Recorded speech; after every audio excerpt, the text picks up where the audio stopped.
What a foggy morning. Good afternoon guys.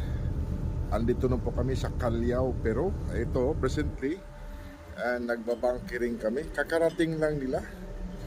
Yan, nakadidikit lang nila sa barko namin.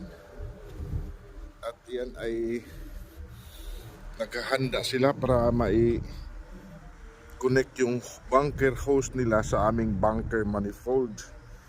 And right after that, they will start pumping in. Ibubumba nila yung laman ng barge nila or tanker barge nila, bunker, about 550 metric tons. Ibubumba nila doon sa tangke namin through bunker manifold namin pa, no?